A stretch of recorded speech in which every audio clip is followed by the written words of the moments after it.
Hola, ¿qué tal? Bienvenidos y bienvenidas a esta quinta temporada de Entrevistas entre Mesas.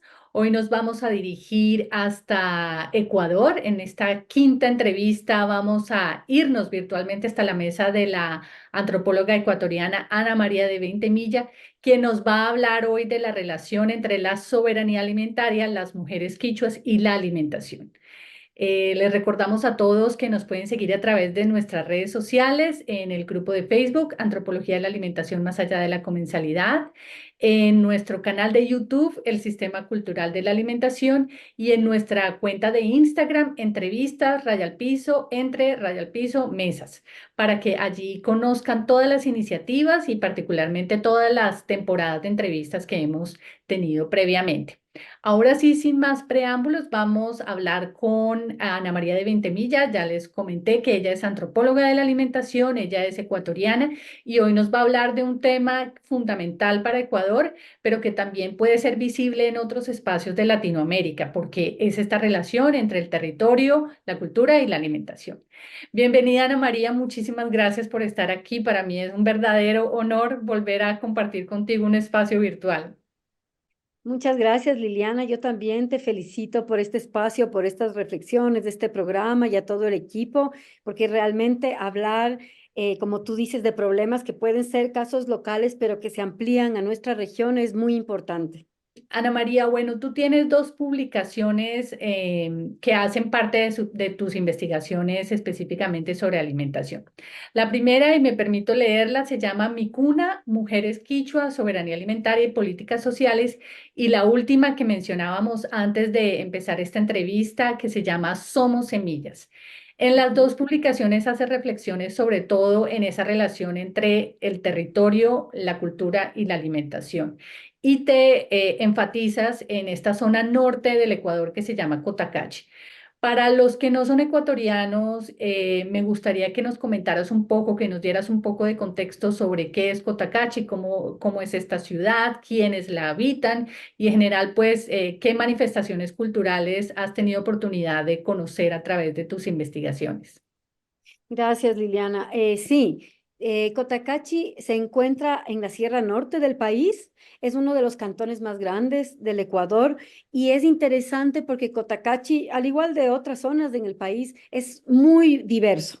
O sea, en Cotacachi tienes desde la parte andina, ¿no es cierto? Páramo, montañas, unos sistemas hídricos, canales de agua muy importantes, nevados hasta la zona subtropical que se llama Valle de Intag, ¿no? Donde tenemos otro tipo de clima, otros productos, otros alimentos.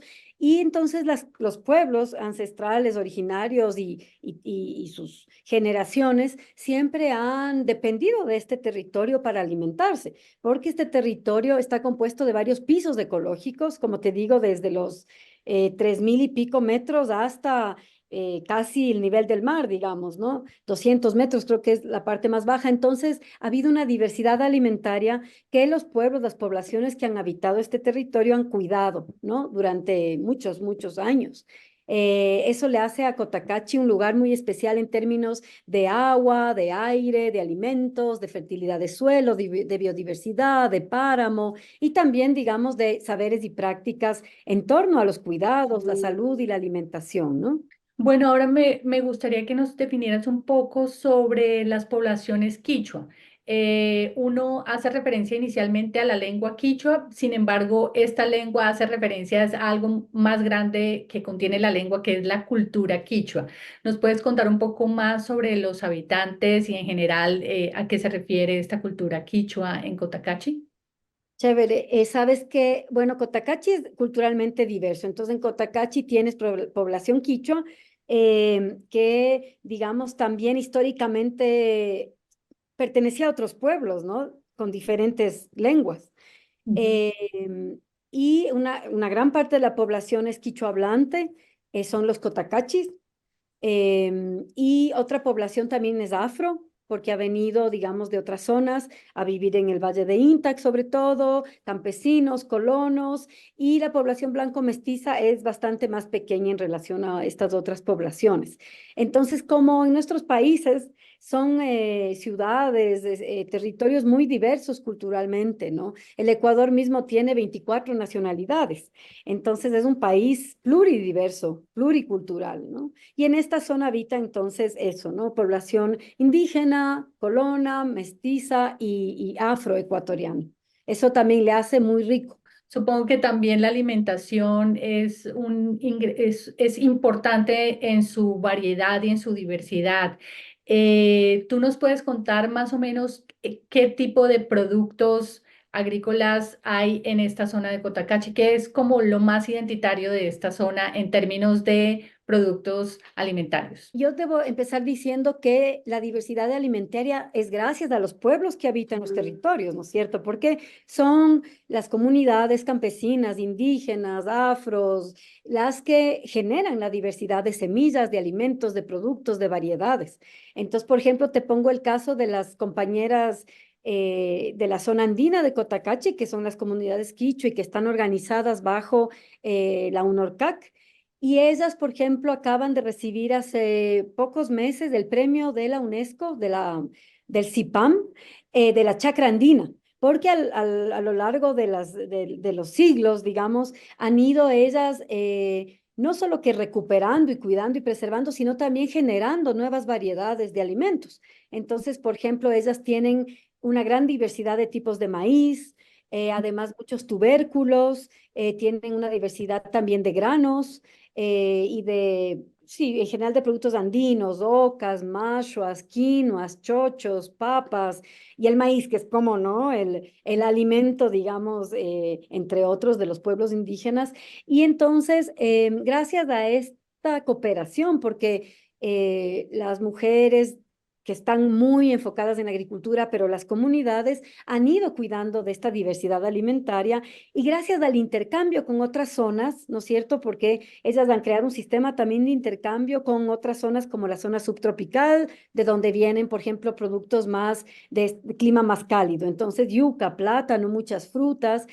Y, por ejemplo, en la pandemia, que es una de las cosas que aborda uno, este estudio Somos Semillas, que es reciente, ¿no es cierto? En la pandemia, gracias a esos intercambios entre organizaciones y entre estas comunidades, pudieron tener abastecimiento de alimentos, diversidad de alimentos locales, ¿no es cierto? Gracias a que estos pueblos sostienen una base de autonomía alimentaria que les permite, digamos, tener alimentos en momentos de crisis, como fue el de la pandemia. Entonces ahí se vio mucha diversidad, zapallo, frijol, porque también al igual que conocemos de las culturas antiguas en México, ¿no es cierto? Los pueblos indígenas, algunos siembran esta mezcla entre maíz, zapallo o calabaza y frijol, y eso les proporciona bastante diversidad alimentaria, aparte de hierbas que también se dan, por ejemplo, naturalmente o en las vertientes de agua que complementan mucho la dieta, además de la crianza de animales. O sea, son formas de ver la alimentación de manera muy integral, ¿no es cierto? Y la alimentación garantiza salud también. Entonces, mientras más diversidad alimentaria tú tienes y acceso a alimentos sanos, locales, agroecológicos, entonces ahí tu salud está mejor. Y eso en el país se da gracias a un tejido de campesino que, digamos, cuida de esta soberanía alimentaria en sus territorios. Y eso depende también, como dice el libro, de territorios libres, por ejemplo, de explotación minera, de explotación petrolera, de agroindustria, de grandes proyectos, infraestructuras hidroeléctricas que puedan alterar, digamos, lo necesario para alimentación, que es agua, buen suelo, buen aire, ¿no es cierto?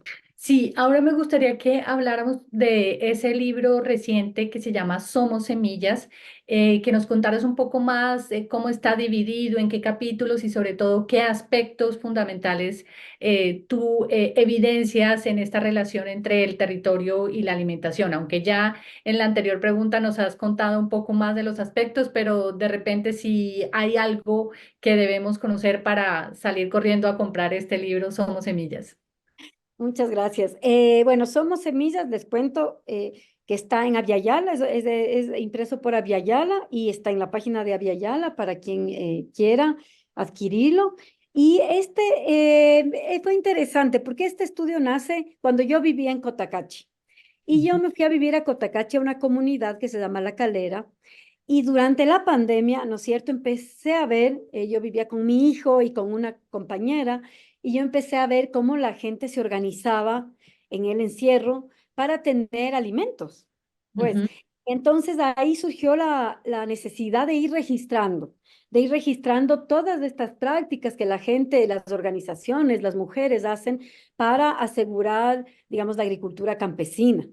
Y bueno, se llama Somos Semillas porque especialmente en este cantón, las organizaciones indígenas tienen una feria muy importante que es en el mes de agosto, que ya viene, que es una feria de intercambio de semillas.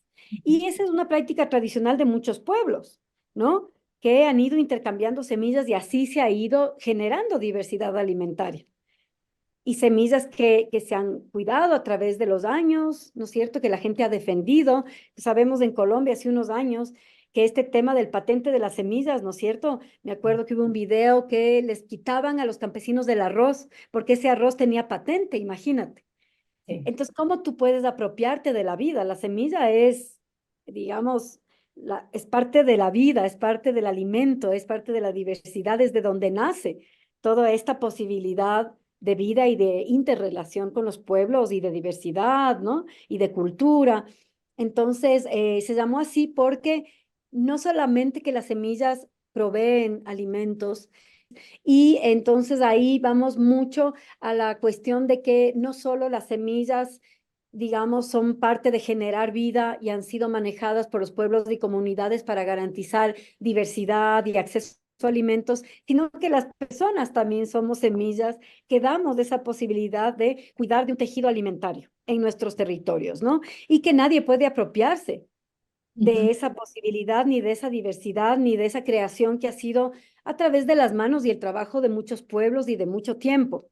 ujú. Entonces, las compañeras de la UNORCAC, que son del Comité de Mujeres del UNORCAC, de la Unión de Nacionalidades Campesinas e Indígenas de Cotacachi, han hecho un trabajo de largo aliento para justamente cuidar de las semillas, de la libre circulación de las semillas, del cuidado de las semillas, de que se intercambien, de que sigan circulando, ¿no? Y que entonces no se pierda esa diversidad alimentaria y genética que los propios pueblos han ido generando con su trabajo, con su proyecto político de vida y con esta visión de que el alimento es fundamental, digamos, para enfrentar no solamente la reproducción social de los pueblos, sino también las crisis que se vienen y que cada vez se vienen de manera más frecuente y más fuerte para la gente, ¿no?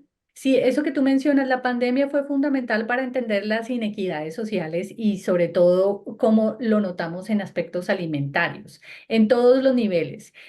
Yo voy a recordar un poco lo que tú mencionaste anteriormente sobre el problema de las semillas patentadas en Colombia. Hay un documental que se llama 970, creo que la directora es Victoria Solano, por si lo quieren buscar, está también en YouTube y realmente es un documental que no tiene pierde, es absolutamente, eh, eh, da en el punto sobre esto que estamos tratando hoy con Ana María, que es el tema de las semillas y de la soberanía alimentaria. El otro tema es esto que tú mencionas, el intercambio de semillas, que es supremamente fundamental en todos los pueblos originarios de América Latina. Y en Cotacachi entiendo que se llama, como creo, si no estoy mal, se llama Muyurraimi, que es como la fiesta de la semilla o algo así, que es en quichua, por supuesto. También quiero recomendarles otro documental que se llama Muyu Guarmicuna, que es de la antropóloga también ecuatoriana Stephanie Vinuesa Stephanie Andrade Vinuesa, perdón, y que habla justamente de este intercambio y es maravilloso porque ahí uno puede ver esta variedad de maíces tan maravilloso que inicialmente uno piensa que solo ocurre en países como México, pero es claro que en Sudamérica también hay una diversidad, una variedad enorme en maíces, en ajíes, en papas, por supuesto, y en otros alimentos que a veces solamente se dan en la región andina de Sudamérica.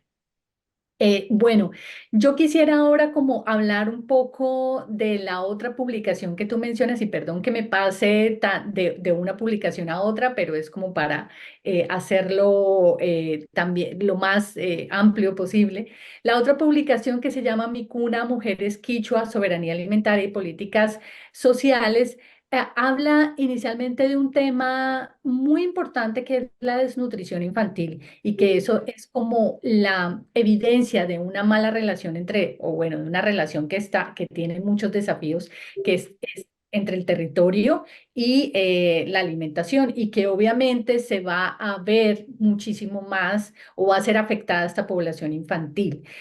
¿Tú nos puedes contar un poco más de qué se trató esta investigación, cómo se puede hablar de una desnutrición infantil en términos de la población quichua y no en términos de la nutrición como lo entendemos desde la ciencia blanca, ¿no? De los blancos? Chévere, tú mencionas puntos súper interesantes, Liliana, porque así como te cuento, ¿no? De cómo se registró en el libro Somos Semillas, de esa diversidad alimentaria, esos intercambios entre pueblos, organizaciones y pisos ecológicos, ese acceso al alimento que en muchas ciudades no hubo, ¿no es cierto?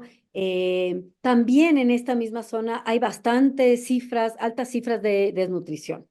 Ujú, Parece que más del 40% de niños menores de 5 años tiene desnutrición y anemia. Eso es una problemática de todo nuestro país, de todo el Ecuador, una problemática gravísima para la salud pública, una emergencia de salud pública. Y uno piensa cómo en un país riquísimo a nivel agricultura familiar campesina, riquísimo a nivel de prácticas y conocimientos tradicionales en la alimentación, puede pasar eso, ¿no? ujú, Y entonces viene un gobierno y va a solucionar la desnutrición y viene otro y también va a solucionar y bueno, es como parte de, digamos, las promesas políticas, ¿no? Que no se cumplen. Entonces ahí vamos a un nivel, digamos, a pensar la alimentación en términos políticos.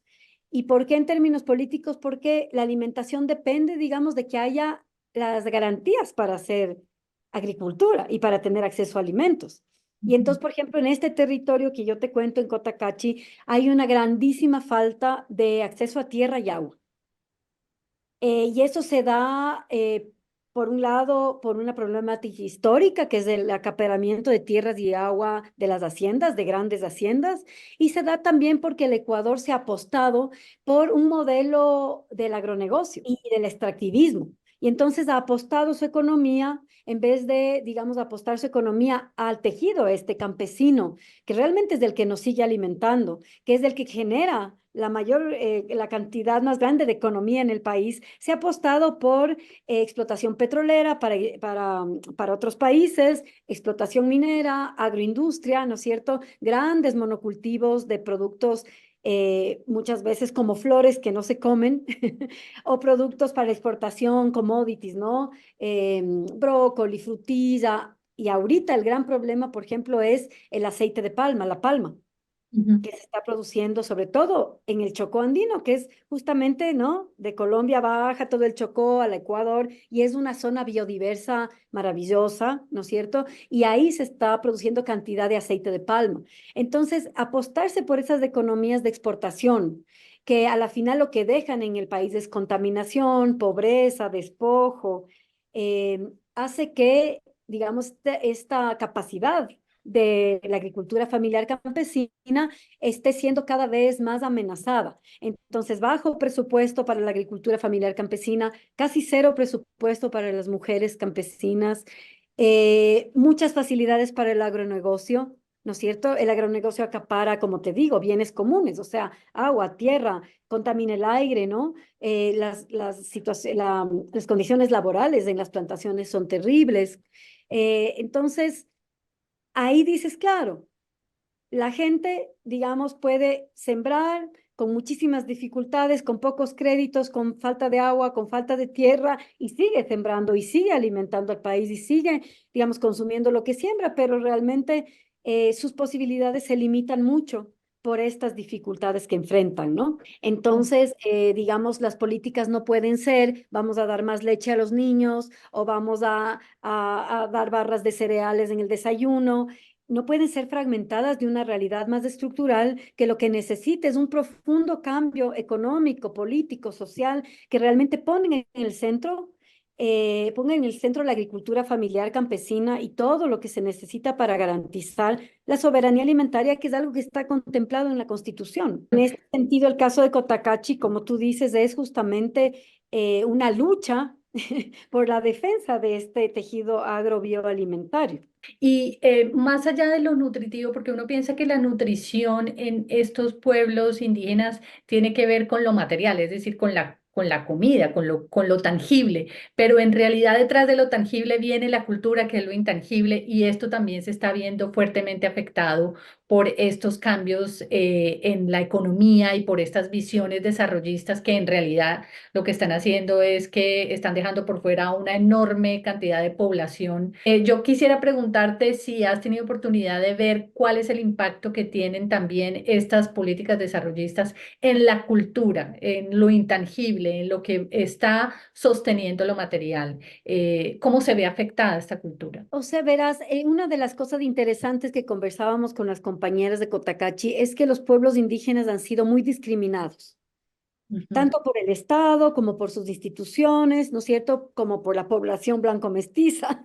O sea, hay una idea tan peyorativa del indígena, del afroecuatoriano, del campesino, y de una idea de que estas poblaciones no tienen cultura, no tienen conocimientos. Entonces, eso es el racismo sistemático, ¿no?, que se tiene frente a los pueblos que, como te digo, primero por ser y luego porque son quienes sostienen la alimentación, han recibido este trato desde el Estado y desde la población, ¿no? Y una cosa interesante que veíamos en la pandemia era que las compañeras productoras sentían que por fin el alimento y su rol estaba siendo valorado.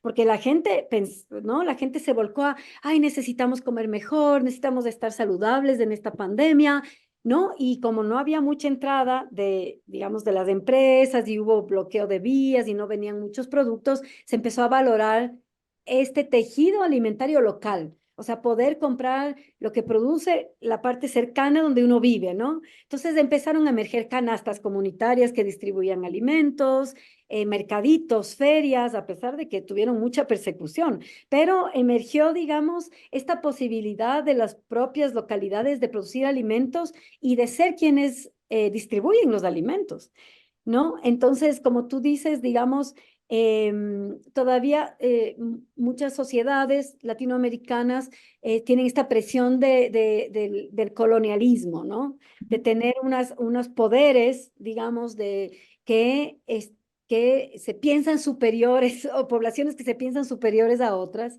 y políticas que se ejecutan con esa misma mentalidad y prácticas que se hacen desde ahí.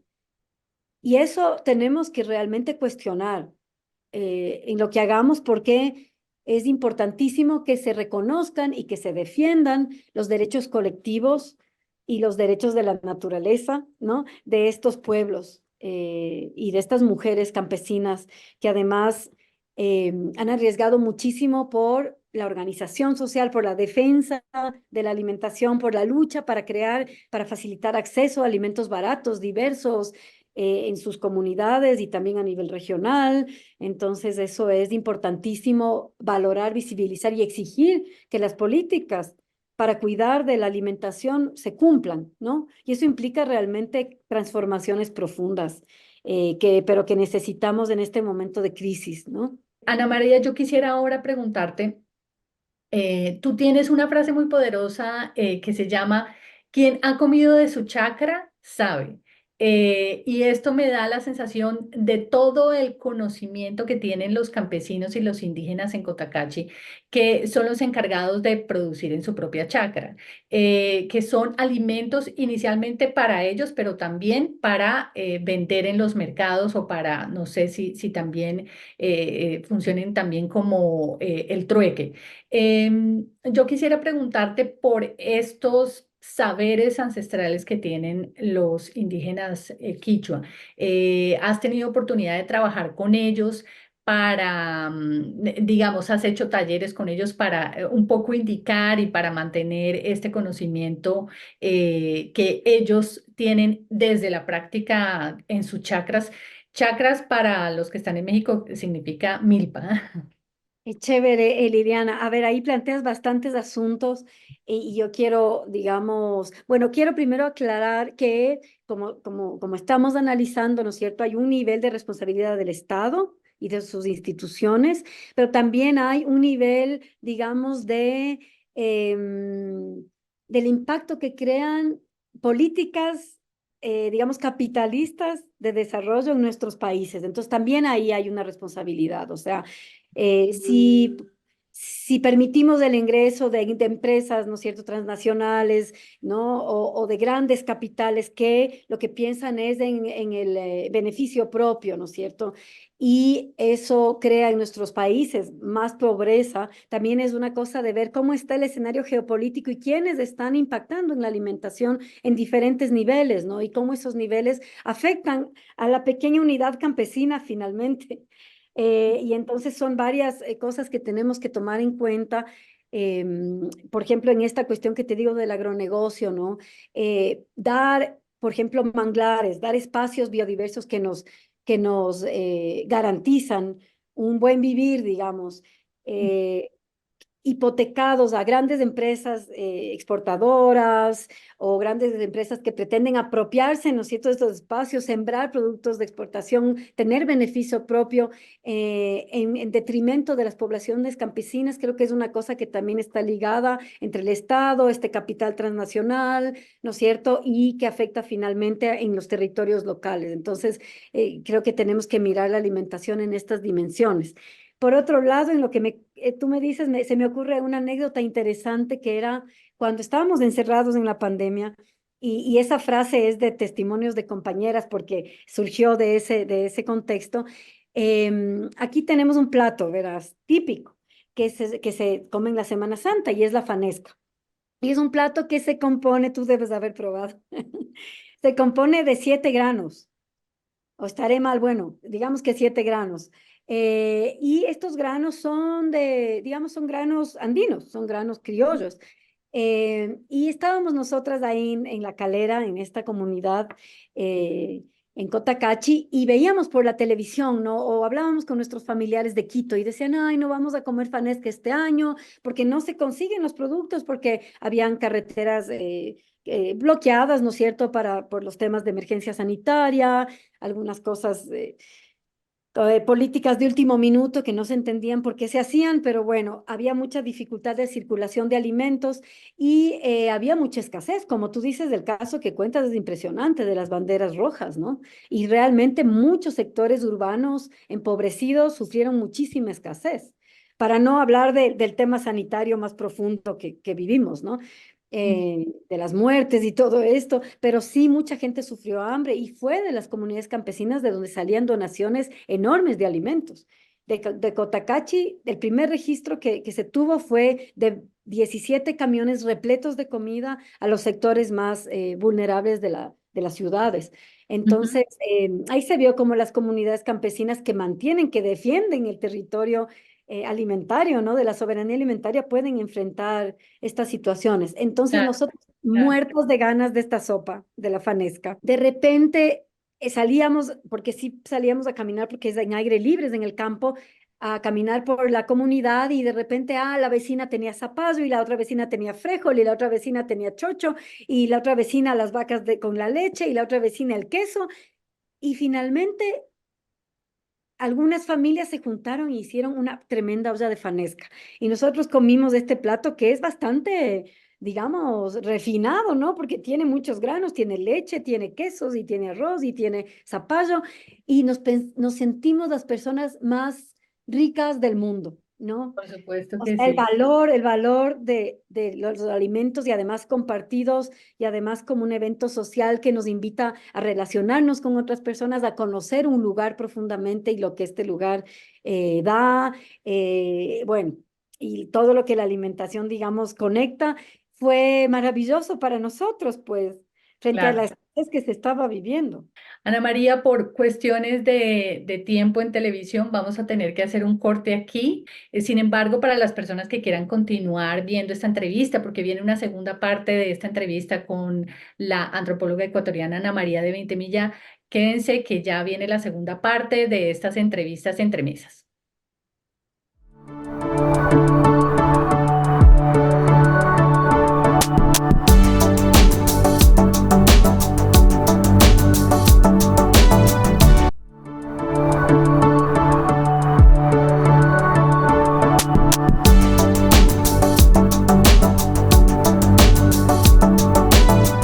Hola, ¿qué tal? Bienvenidos a esta segunda parte de la entrevista con la antropóloga ecuatoriana Ana María de Ventimilla, quien nos ha estado hablando durante la primera parte sobre el tema de soberanía alimentaria, territorio y nutrición. Nos estabas contando un poco sobre ese lujo durante la pandemia de poder cocinar Fanesca, porque justamente había esta red de apoyo que ya la habíamos hablado en la primera parte, y que pudieron como empezar a buscar y a sumar estos ingredientes para hacer la Fanesca. Cuéntanos cómo terminó ese día, cómo terminó la anécdota. Ya, bueno, me voy a reivindicar, son 12 granos. Son 12 No granos sé, sí, y son como tú bastantes. dices, ajá, y como tú bien dices, esto se da en el tiempo de cosechas. Entonces, ¿no? Los platos están ligados también, o sea, la culinaria de los pueblos están ligados al territorio, o sea, qué se da, cuándo madura, cuándo se siembra, ¿no? Entonces hay toda una coherencia, digamos, con lo que se come también. Y las prácticas que las personas tienen. Y bueno, terminó la anécdota comiendo pues de esta maravilla de sopa. Nosotros en Ecuador somos muy soperos, entonces los platos rituales muchas veces son sopas y como tú bien decías, dependen mucho de lo que se produce la época que se produce. Entonces estos granos de la fanesca son en época de cosecha. Ujú. Eso expresa que la alimentación está muy conectada con las prácticas de las personas, con la culinaria y con los momentos en que se dan ciertos productos, los climas en donde se dan, los momentos en que se siembran y todas estas prácticas campesinas agrícolas, ¿no? Sí, sí. Yo quisiera también contarles que en Ecuador hay mencionas sobre los ciclos de la tierra y de la producción de la tierra. Eh, y quería preguntarte ahora un poco más sobre la metodología que has usado en tus publicaciones, metodología, digamos, ya más de tipo antropológico, ¿qué has hecho? ¿Has hecho entrevistas? ¿Has hecho talleres? Y entiendo que estas metodologías también te han permitido conectarte directamente con las comunidades y sobre todo con estas mujeres de UNORCAC. También me gustaría preguntarte por lo que significa UNORCAC, de pronto para las personas que no son ecuatorianas, contar un poco de qué se trata esta organización. El Ecuador tiene un gran movimiento indígena, ¿no es cierto? Y tiene organizaciones más locales, digamos. Y Cotacachi tiene la UNORCAC, que es la Unión de Nacionalidades Campesinas e Indígenas del Cantón Cotacachi, que es una de las organizaciones afiliadas a la CONAIE, que es la gran organización indígena. Y entonces, como un movimiento muy orgánico, la CONAIE agrupa estas organizaciones y tienen todo un trabajo de base con las comunidades y muchas de sus acciones, sobre todo las de las organizaciones de mujeres indígenas, se centran en la alimentación. Entonces, por ejemplo, en el caso del Comité de Mujeres de Cotacachi, ellas, por ejemplo, promueven una feria agroecológica los domingos, ellas tienen también trabajo con las comunidades en relación a las semillas, como te contaba, al cuidado de las semillas, a la producción alimentaria campesina.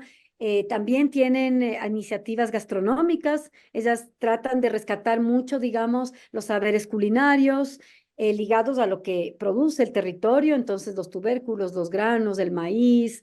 Ellas tienen también un emprendimiento, un negocio de chicha de maíz, que es una bebida ancestral que se toma en el Ecuador y en otras partes de América Latina, de maíz fermentado, que la envasan y, bueno, la comercializan. Y entonces las acciones de las mujeres mucho en torno a los alimentos, también han sido acciones en defensa de sus propios derechos como mujeres y de su papel en la toma de decisiones, en la organización, en el cantón, en la región. Por ejemplo, la UNORCAC y las mujeres han peleado mucho por la declaración de Cotacachi como un espacio agrobiodiverso.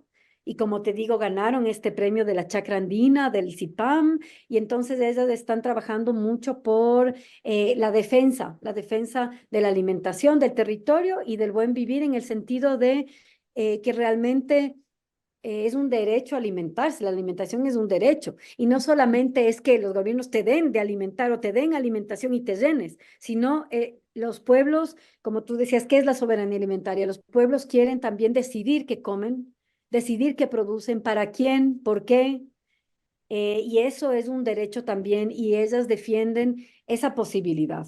Y que la soberanía alimentaria no es una política así en el aire, sino que en los territorios de eso, es el derecho a decidir y a tener las condiciones para sembrar. Es decir, créditos, agua, tierra, apoyo, valorización de la agricultura campesina, ¿no? Y eso, territorios libres digamos, empresas que produzcan contaminación, eh, falta de, ¿no? Acaparamiento de tierra, de agua, entre Sí, otros. Ana María, tú también has abordado en tus investigaciones esos cambios de dieta y lo mencionas como ese cambio de dieta, de la dieta ancestral a dietas más industrializadas, por llamarlo así, en donde empiezan a incorporarse en estas dietas productos que han sido producidos, valga la redundancia, desde las industrias.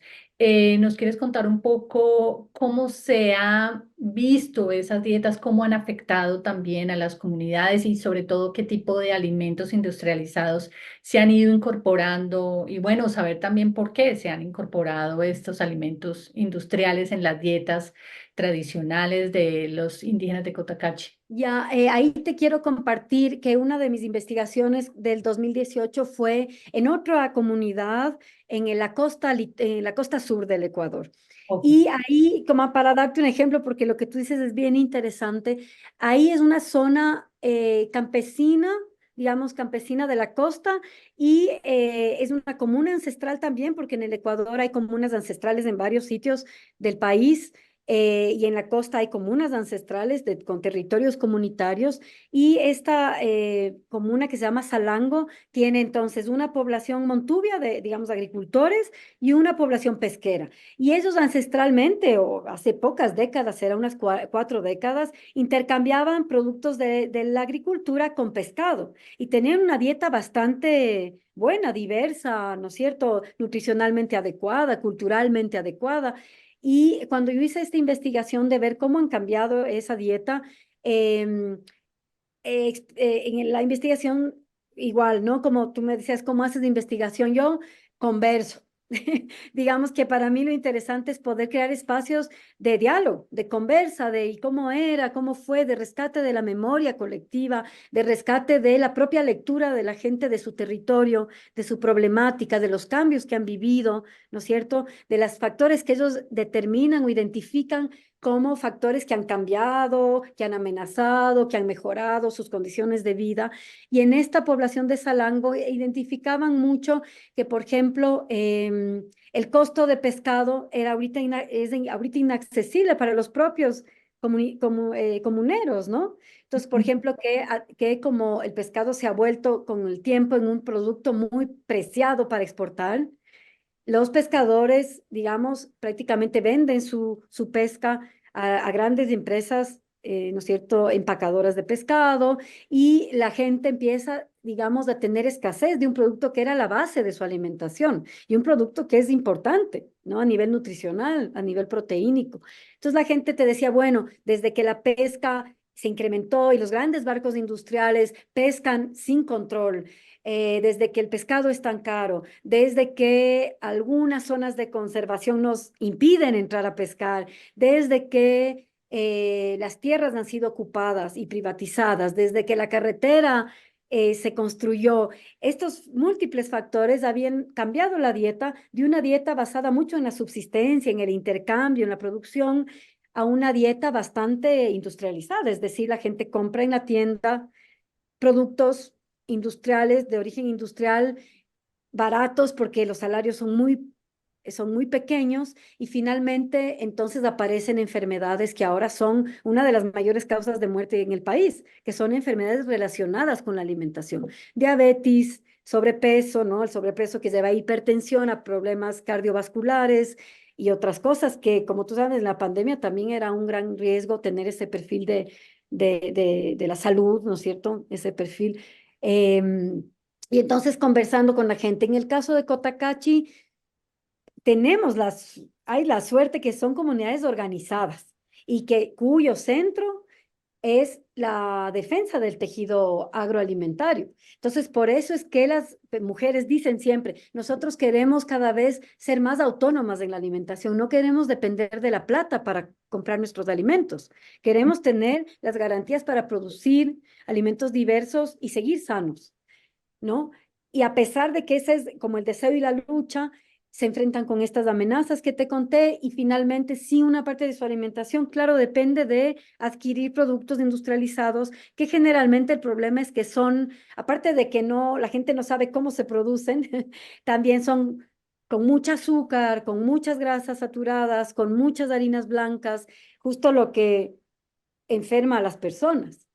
Entonces hay un gran riesgo de sociedades que estamos viviendo de malnutrición, de desnutrición y de problemas en cambio de consumo de alimentos industrializados que provocan sobrepeso y todo lo que te conté, ¿no? Me llama la atención lo que mencionas sobre esta incorporación a estas dietas de comida industrializada, uno porque son más baratas y estaba pensando también en otro factor y es el factor cultural, digamos, los hijos de los campesinos, los nietos de los indígenas, a veces por temor, por vergüenza, no quieren estar relacionados con la cultura indígena. No sé si esto también afecte en el hecho de que ellos digan, ah, yo no quiero comer las papas o la mashua que me da mi abuela o que me da mi mamá, sino que voy a la tienda y por, no sé, 50 centavos de dólar puedo obtener un paquetito de estos de papas industrializadas.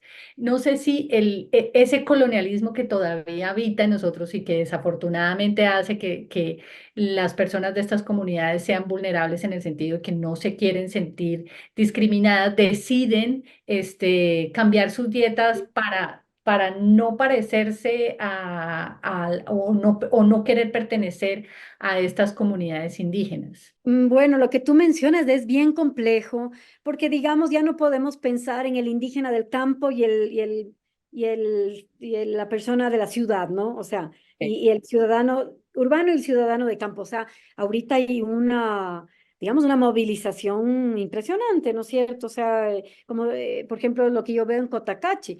Cotacachi es una ciudad ya, ¿no es cierto? Ya no hay mucha cuestión campo-ciudad, sino que ya es una mezcla, ¿no es cierto? En que las personas del campo mantienen la agricultura, pero también tienen que salir a trabajar, a buscar salarios remunerados para acceder a otras cosas, porque la agricultura es un oficio, como tú dices, que ha sido muy discriminado y que los gobiernos no se han apostado por las economías campesinas, y eso tienen que hacer.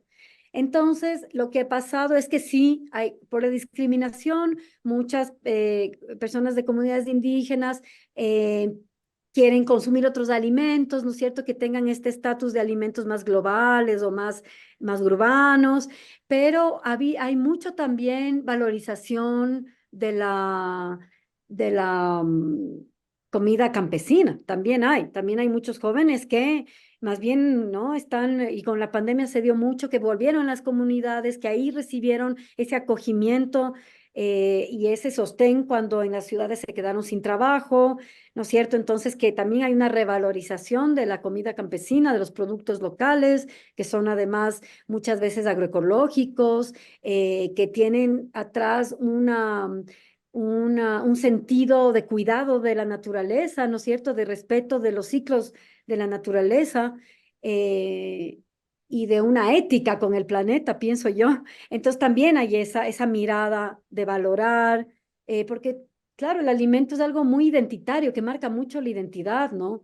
Entonces somos de identidades bastante complejas, pero sabes que yo diría ahí que también aquí hay una responsabilidad grande de los gobiernos, porque tú tienes en Cotacachi o en varios lugares del Ecuador que vas, y me imagino que pasa en Colombia y que pasa en México, que las empresas empiezan a controlar el comercio de alimentos. Entonces ya Ujú, no tienes, digamos, es muy difícil para las ferias campesinas tener espacios de comercialización, es toda una lucha, pero en cambio si bien el monopolio tal de la alimentación, la agroempresa tal, estas cadenas de supermercados, de repente tienen permisos y facilidades para establecerse donde quiera y la gente, cuando está, digamos, en su trabajo, cuando está en su día a día, empieza, digamos, a ya tener una dependencia con estos monopolios, con estas cadenas de supermercados que están en todas partes y que empiezan a reemplazar otros espacios locales de venta de alimentos. ¿No? ujú. Entonces, también son políticas que se instauran para facilitar los monopolios de la alimentación, que generalmente están llenos de productos procesados. ¿No es cierto? Y de productos llenos de pesticidas muchas veces también, o sea, de esta agricultura a gran escala, ¿no es cierto? Que es la que se comercia y la que se prioriza, en vez de dar espacio a los productores, tanto urbanos como del campo, para la venta de sus alimentos. Entonces, una política, digamos, podría ser que tenga mucho más espacio la comercialización de alimentos frescos, orgánicos, accesibles, en precios diversos, locales, ¿no es cierto? Y no y poder regular, en cambio, la presencia de estos monopolios y cadenas de supermercados. Y eso que mencionas es muy importante, que es la respuesta que da el Estado a ciertas políticas alimentarias.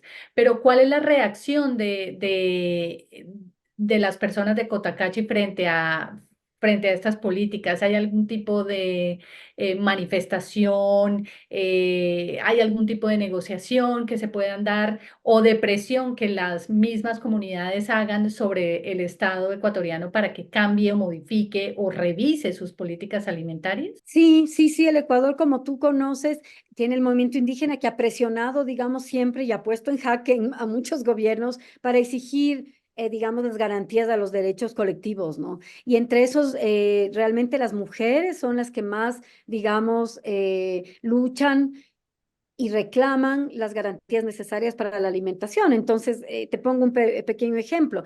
En la pandemia, en Cotacachi, la Feria de las Mujeres, que es una feria de productos campesinos de muchas familias campesinas que venden en la feria los domingos, fue cancelada. El municipio dijo, ustedes no pueden hacer esta feria, esto es un lugar de contagio, ¿no es cierto? Hay esa relación entre indígena y contagio, ¿no? Indígena y no salubre, indígena y portador de enfermedad. O sea, ese es el racismo, ¿no? El racismo estructural profundo que en todos los niveles, ¿no? Entonces cerraron esa feria que proveía alimentos sanos, diversos, agroecológicos, locales, y no cerraron estos mini mercados, estos supermercados que son unas cadenas, que son unos monopolios, esos nunca cerraron.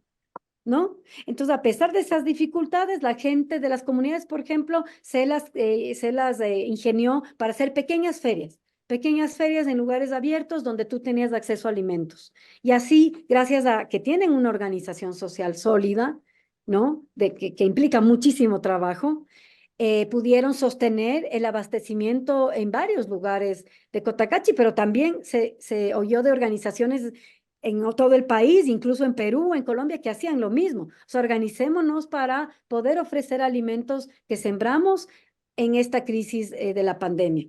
Entonces hicieron, como te digo, canastas, circuitos, intercambios y pequeñas ferias, ¿no? Yo quisiera ahora trasladarme un poco más a Quito o a estas ciudades grandes de la Sierra Ecuatoriana también. Pensando un poco en los efectos que tiene en estas ciudades, en estas otras ciudades que dependen exclusivamente de la generación de alimentos desde las zonas rurales del Ecuador. Eh, ¿Qué impacto tiene en las ciudades el hecho de que haya una inseguridad, por llamarlo así, una inseguridad alimentaria en el sentido de que no se le proporciona a los agricultores, a los campesinos que están proveyendo de alimentos a nosotros los ciudadanos? ¿Cuál es ese impacto, no? Si falla aquí en lo rural, cómo se visualiza en la ciudad este impacto. Sí, el tema de la alimentación, digamos, es central, ¿no es cierto? Como sabemos, eh, para todos nosotros, ¿no? Y entonces, si tú, digamos, si tú inviertes en políticas que facilitan estos grandes supermercados, si no das espacio a los pequeños agricultores, medianos agricultores, a que vendan su producción, que no son aislados, son familias que viven de la producción de alimentos y que aportan muchísimo a la economía del país. O sea, no son una cosa folclórica, ah, qué bonito cómo siembran, no. En el tema económico son las familias campesinas de la agricultura familiar campesina quienes aportan muchísimo a la economía del país, a la salud de las personas, a la autonomía alimentaria, a la posibilidad de acceso a alimentos baratos, porque tú sabes que un monopolio, una cadena de supermercados puede hacer lo que quiera con los precios. O sea, si empezamos a depender de los grandes agroexportadores, de las grandes cadenas y monopolios alimentarios, digamos, estamos en manos, ¿no es cierto?, de que ellos puedan hacer lo que quiera con nuestra alimentación. Ni siquiera sabemos cómo siembran, cómo producen, en qué condiciones, ¿no es cierto? Y es loquísimo porque tú aquí, siendo un país diverso en alimentos, en frutas, en verduras, en tubérculos, en cereales, tú compras frutas traídas de otras partes del mundo. Ujú. Entonces, si estamos hablando de una crisis climática que estamos viviendo y si estamos hablando de que la agricultura es, digamos, puede ser un generador de reparación del clima, pero también puede ser una generación de una mayor crisis climática, tienes que apostarte como Estado y como también como políticas globales a la alimentación campesina. O sea, gente que produce en lo local, digamos, respetando un cierto equilibrio, ¿no es cierto?, con la naturaleza, apostarte por las semillas nativas, por todas estas cadenas y organizaciones que sostienen esas semillas, apostarte por espacios de comercialización justa campesina para la ciudad, para el campo. Incluso en las ciudades se siembra mucho. Verás que en el paro que tuvimos en el 2022, donde se cerraron carreteras, se bloquearon vías de acceso de intercambio de alimentos, la ciudad de Quito tiene todo un cinturón verde de comunas también ancestrales que siembran. Y muchas de esas comunas proveyeron de alimentos, incluso al mismo paro, de gente que venía del campo, o sea, de otras provincias, ¿no es cierto?, del movimiento indígena, hubo cómo proveer de alimentación durante todo ese momento político de paro y de demandas. Y entonces eso nos da una claridad de que frente a una crisis en la que estamos viviendo ambiental, política, social, es importantísimo cuidar y proteger y garantizar esa producción alimentaria local, campesina, ¿no es cierto? Por estas muchas razones. Yo creo que también ahí se puede entender lo que sucede con estas manifestaciones, paros y protestas, que no solamente han ocurrido en Ecuador, sino también en lugares como Chile y Colombia y que fueron vistos internacionalmente como una necesidad de poner sobre la mesa los derechos fundamentales de las personas, entre ellos pues el derecho a alimentarse bien. Y en ese sentido, la Organización Indígena del Ecuador ha demostrado una fuerza importante para, como tú dices, doblegar ciertos mandatarios que han tenido que echar para atrás políticas que no van a parar, en algún momento van a seguir y hay que seguir haciendo resistencia. Ana María, ya estamos llegando al final de esta segunda parte de la entrevista. Sin embargo, a mí me gustaría que nos compartieras tus redes sociales para las personas que están interesadas en tus publicaciones, en tus libros y además si dictas talleres o demás, pues que te puedan ubicar fácilmente en las redes y te puedan seguir y por supuesto que puedan ampliar mucha más información que tú estás generando a través de tus investigaciones. Claro, Liliana. Bueno, decirte que yo soy miembro integrante del Instituto de Estudios de Ecologistas y de Acción Ecológica, que es una organización que lleva casi 40 años, ¿no es cierto?, en la defensa de los derechos colectivos y de la naturaleza, de la mano con organizaciones que están, digamos, defendiendo la vida en los territorios frente a las amenazas muy fuertes que tenemos de agronegocio, de extractivismos, y también apostándonos por estos procesos organizativos, digamos, de soberanía alimentaria, ¿no? Frente a estas situaciones.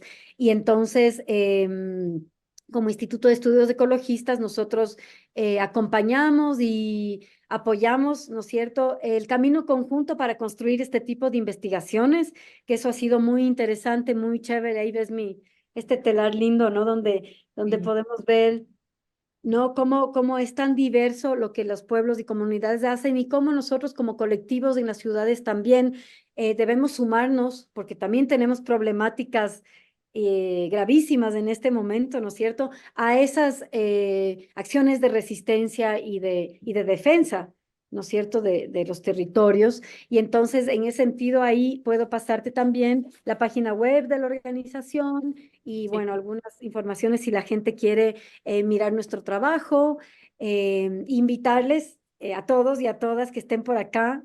Si tú puedes venirte, sería lindísimo a la Feria de Semillas, que es del próximo mes, para celebrar la diversidad alimentaria. ¿Qué pasa así a grandes rasgos, qué pasa durante esa feria? ¿La gente se reúne en un punto específico? ¿Están dentro de la ciudad de Cotacachi? ¿Extienden todas sus semillas? Bueno, ¿cómo funciona este intercambio de semillas así rápidamente? El Muyurraimi es un intercambio de semillas que se realiza durante un día entero, ¿no es cierto? Y la idea el espíritu de esta fiesta, digamos, es convocar a diferentes organizaciones, comunidades, familias de diferentes zonas a intercambiar sus semillas. Entonces viene igual de diferentes pisos ecológicos, ¿no? Gente del subtrópico, de la sierra, de las montañas, de la costa, de la Amazonía. Llegan y intercambian semillas y las personas aprenden, ven semillas, que es difícil, ¿no? Uno no tiene a veces en la cabeza que el alimento viene de una cosita chiquita que es una semilla que ha sido protegida, cuidada y manejada, gestionada por tantos miles de años, y de repente los niños, los grandes, las familias miran esta diversidad de semillas que son, digamos, ¿no? El centro de la vida alimentaria y de la vida, ¿no es cierto?, del planeta, en el planeta de la diversidad, y conversan con las mujeres, con las familias que traen las semillas, y entonces hay mucha posibilidad de aprender, porque las comunidades tienen muchísimo que enseñar, ¿no es cierto? Entonces se conversa, se dialoga, se come rico, porque las compañeras de Cotacachi hacen una feria también gastronómica, donde ponen donde hacen platos justo con los alimentos locales, con la quinoa, con la oca, con la mashua, con las papas, con los mellocos, con los chochos, con el cuy, ¿no es cierto? Con las salsas de sambo y de ají. Bueno, es una diversidad alimentaria gastronómica muy bonita, y entonces se celebra esa diversidad. Y el instituto está planificando para esta fiesta unas giras de ecologistas para convocar a jóvenes y a mujeres de organizaciones con quienes trabajamos a visitar la feria y a poder aprender de esas acciones del Comité de Mujeres de la UNORCAC. Mira, Ana María, que con todo lo que me estás diciendo ya me antojaste y casi que estoy a punto de comprar un tiquete para viajar a Ven, Ecuador. ven, Diana. Aquí te recibo con los brazos abiertos. Muchas gracias de verdad, Ana María, por contarnos sobre todas las investigaciones que has venido haciendo, sobre esta labor importante de las mujeres en esta zona del país de Ecuador, en Cotacachi. Ya hemos llegado al final de esta quinta y última entrevista de la serie, de esta quinta temporada de Entrevistas entre Mesas. Y de verdad que ha sido un gusto para mí y para todo el equipo poder contar con personas como tú y como las y los otros antropólogos que han estado aquí en esta temporada. Muchísimas gracias a todas las personas que nos han seguido en nuestras redes sociales.